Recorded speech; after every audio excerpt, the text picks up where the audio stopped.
উম্মতি। রব্বে কারীম,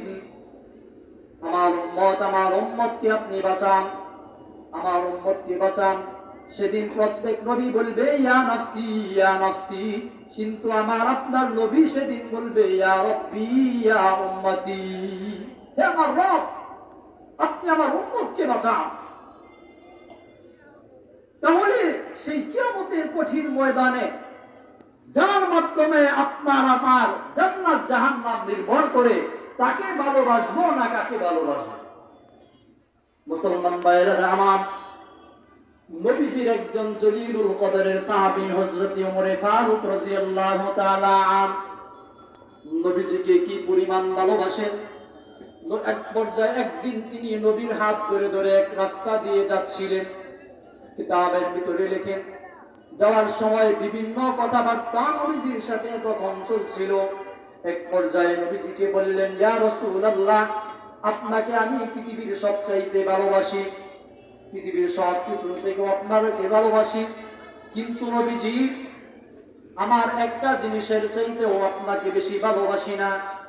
নবীজি, আমার সন্তান থেকেও আপনাকে বেশি ভালোবাসি, আমার স্ত্রী থেকেও বেশি ভালোবাসি, আমার পিতা থেকেও বেশি ভালোবাসি, পৃথিবীর সব কিছু থেকে নবী আপনাকে বেশি ভালোবাসি, কিন্তু নবীজি আমার এই নফস, আমার জান, আমার এই হায়াত থেকে আপনাকে বেশি ভালোবাসি না।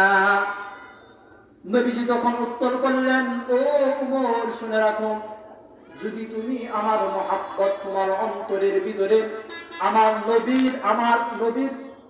মহাব্বত যদি তোমার অন্তরের ভিতরে তোমার জানের থেকেও তোমার প্রাণের থেকেও যদি বেশি না হয়, ও উমর শুনে রাখো, তুমি ঈমান এনেছো বটে, কিন্তু প্রকৃতপক্ষে ঈমান এখনো তোমার ভিতরে যায় নাই।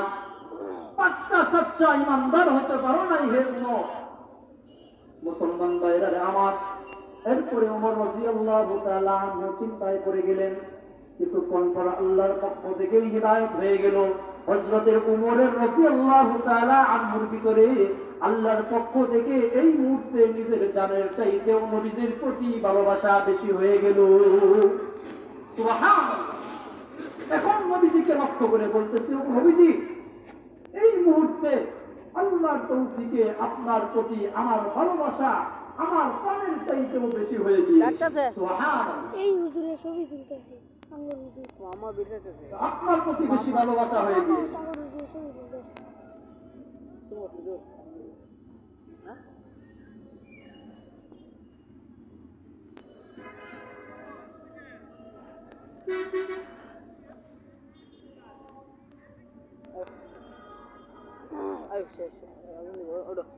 আর ছবি তুলো।